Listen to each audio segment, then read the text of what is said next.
Ada yang kenal dengan seorang yang bernama Mark Sykes? Kalau banyak yang tidak mengenal siapa dirinya, namun pasti banyak yang tahu karyanya. Karyanya adalah yang membuat dunia Timur Tengah sampai saat ini selalu berperang. Dialah yang menciptakan gerakan-gerakan milisi yang kemudian membentuk negara-negara dan memecah belah Timur Tengah seperti sekarang ini. Bayangkan dunia di peta geopolitik di tahun 1900-an di Timur Tengah. Maka belum ada yang namanya Saudi Arabia, Uni Emirat Arab, Kuwait, Irak, Mesir, dan lain sebagainya. Dunia Barat hanya melihat wilayah itu kaya dengan minyak bumi dan gas. Wilayah itu dihuni kelompok manusia yang tinggal di gurun pasir, mayoritas beragama Islam. Yang sekutu Barat lihat adalah hanya sumber daya alamnya dan bagaimana menaklukkannya. Karena Ottoman Turki, kerajaan Ottoman Empire, menguasai wilayah itu lebih dari 400 tahun. Maka sebuah operasi intelijen dilakukan oleh pihak Inggris dan Perancis waktu itu. Sehingga ada yang namanya Kolonel Sir Teitan Benvenuto Mark Sykes yang merupakan penasihat diplomatik Inggris khususnya yang berkaitan dengan Timur Tengah pada Perang Dunia Pertama. Mark Sykes berperan besar dalam perjanjian Sykes dan Picot yang dibuat ketika perang sedang berlangsung sehubungan dengan pembagian kerajaan Ottoman Turki oleh Inggris dan Perancis. Juga Mark Sykes merupakan negosiator utama dalam deklarasi Balfour. Kita sudah diingatkan apa itu deklarasi Balfour, yaitu dukungan kerajaan Inggris untuk kaum Zionis agar punya wilayah untuk mendirikan sebuah negara. Surat itu tertuju pada Rothschild, salah satu deklarator di Jewish Congress di Basel, Switzerland, untuk mendirikan negara Yahudi, di mana gerakan itu disebut Zionis. Pada usia muda, sekitar 25 tahunan, Sykes telah menerbitkan banyak buku, seperti Taktik dan Pelatihan Militer di Ordel, buku Latihan Infanteri, 2 buku perjalanan, Darul Islam, dan Through Past 5 Turkish Province atau melalui 5 provinsi Turki. Dia juga menulis The Caliph Last Heritage, A Short History of the Turkish Empire. Paruh pertama berisi ikhtiar singkat geografi politik di Timur Tengah hingga masa kejayaan Ottoman, sedangkan yang paruh kedua berisi uraian tentang perjalanan penulis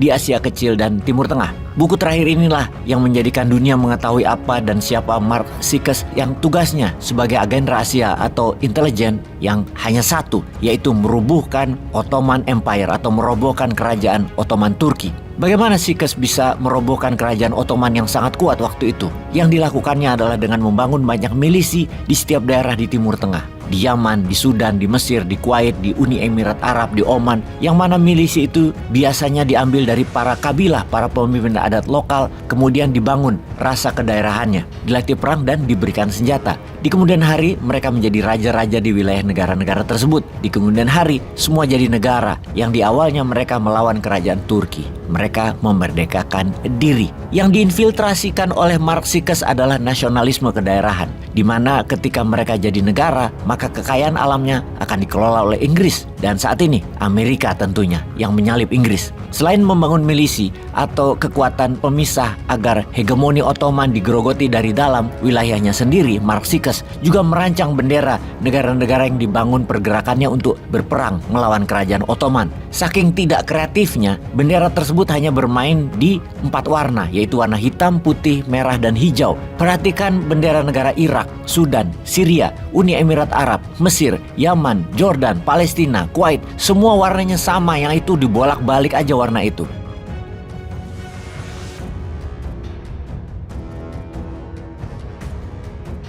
Gerakan nasionalis kedaerahan itu dikenal juga dengan nama Arab Revolt atau Arab memberontak. Sehubungan dengan informasi ini, maka kita, Indonesia, harus bercermin. Banyak negara besar bermain di Indonesia, menunggangi elit politik yang selalu ingin berkuasa selamanya, dan mereka juga bisa memanfaatkan pihak oposisi. Selama mereka berdua, incumbent dan oposisi, haus jabatan dan haus kekuasaan, lalu mau melacurkan kekayaan alam Indonesia. Apa yang Mark Sykes lakukan di kemudian hari menjadi template dunia intelijen, di mana video ini akan menjelaskan bagaimana intelijen masuk ke sebuah negara dan menghancurkan negara tersebut untuk kepentingan mereka.